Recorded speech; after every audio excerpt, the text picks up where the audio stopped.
गर्मी में बर्फ का डाबा, सास बहू की ठंडी कमाई। गांव रामपुर की दोपहर इतनी तेज हो चुकी थी कि लोग दिन में घर से बाहर निकलने से डरने लगे थे। न बिजली ठीक से आती, न पंखे काम करते। मिट्ठन काकी कहती, अरे बेटा, गर्मी ऐसी पड़ रही है कि छाता पकड़े पकड़े भी आदमी जल जाए। ऐसे में कमला नाम की नई बहू, जो शहर से ब्याह कर आई थी, अपनी रसोई में पसीने पसीने हो रही थी। देसी चूल्हे पर रोटी बेलती कमला सोचती, काश इस गांव में भी बर्फ जैसा कुछ हो जिससे लोग राहत पा सकें।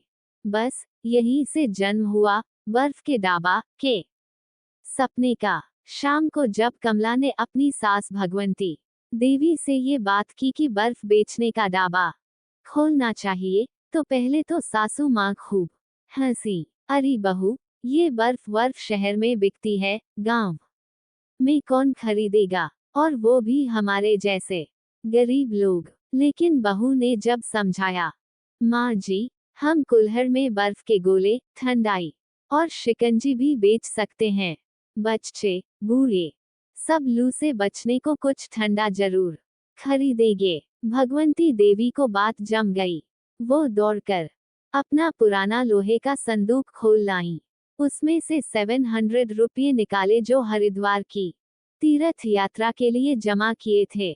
उन्होंने कहा, बहू, ये ले, बर्फ का डाबा खोल दे, पर मेरा एक ही शर्त है, शुद्ध, सस्ता और गांव के बच्चों के लिए खास होना चाहिए।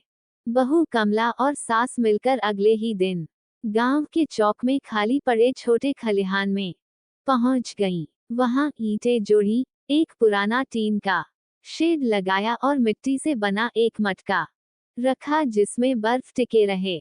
बर्फ शहर से लाना होता था तो देवर श्यामू को भेजा गया, जो हर सुबह साइकिल से बर्फ की सिल्लियां लाता। उसे गुनगुनाती ठंडी रजाई में लपेटकर रखा जाता ताकि जल्दी न पिघले। कमला ने डाबे के लिए 3 चीजें चुनी। बर्फ का गोला रंग बिरंगे शरबत में डुबा हुआ, जो बच्चों की पहली पसंद बना। देसी शिकंजी नींबू, पुदीना, भुना जीरा और काला नमक डालकर मिट्टी के कुल्हड़ में ठंडाई बादाम, खसखस और गुलाब की पत्तियों से बनी। हर चीज 5 से 10 रुपये में। बच्चों के लिए छोटा कप 2 रुपये में। सास भगवंती देवी बच्चों से कहती, बबुआ, ये शिकंजी पियो, लू लगने से बच जाओगे। कमला उन्हें गोला पकड़ा देती, इधर देखो, कौन सा रंग चाहिए, लाल, हरा या नीला।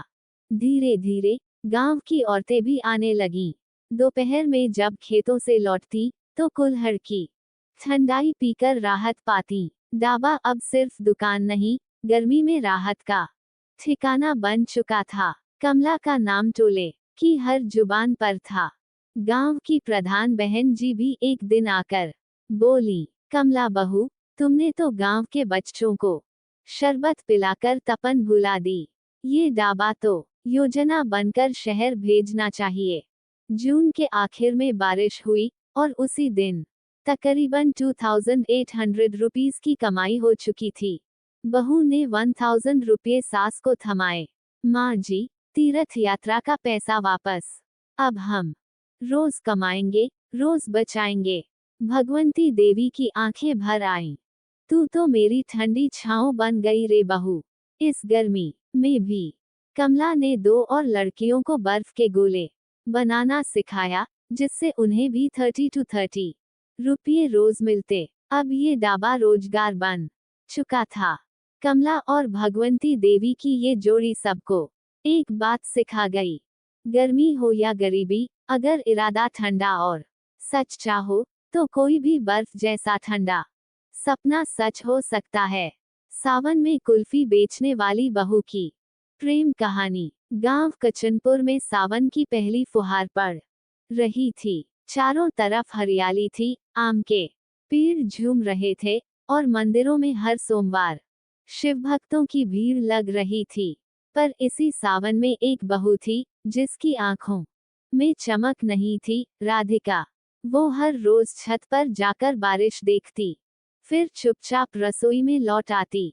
उसके पति विक्रम शहर में काम करते थे। 3 साल से नौकरी के चक्कर में न तो रक्षाबंधन पर आए न ही तीज पर।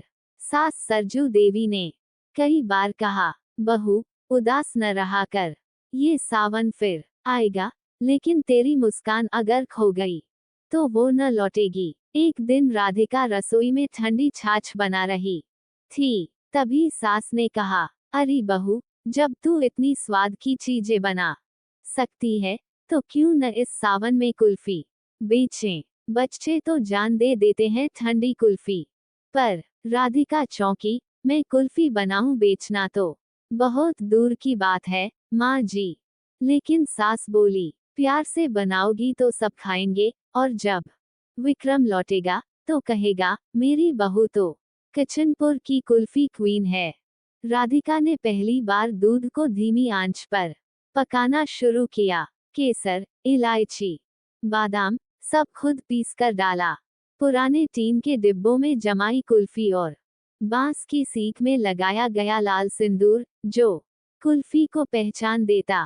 पहली सुबह जब कुल्फी बेची गई तो एक बच्चे ने खाकर कहा, अरे ये तो मैजिक वाली कुल्फी है। धीरे धीरे गांव की औरतें आने लगीं। कोई 5 रुपये की लेती, कोई 10 की। सब कहते, ये कुल्फी खाओ और सावन में ठंडी हवा का मजा लो। राधिका अब मुस्कुराने लगी थी। उसके गालों में वो लाली लौट आई थी जो सालों से गायब थी। रक्षाबंधन के दिन अचानक एक बाइक आकर रुकी। हेलमेट उतारा तो विक्रम सामने था। वो बोला, बहुत सुन चुका था तेरी कुल्फी की कहानी, अब खुद चखने आया हूँ। माँ ने तो कहा, मेरी बहू ने सावन को मीठा बना दिया। राधिका की आंखों से आंसू बह निकले। पहली बार बारिश और आंसू एक साथ थे। विक्रम अब गांव में ही रहने का फैसला कर चुका था। राधिका ने 2 और औरतों को कुल्फी बनाना सिखाया। अब सावन के हर मेले में किचनपुर कुल्फी बहू स्टॉल सबसे प्रसिद्ध था। इस कहानी ने सबको सिखा दिया कि कभी कभी प्रेम को जताने के लिए शब्द नहीं, एक ठंडी कुल्फी ही काफी होती है।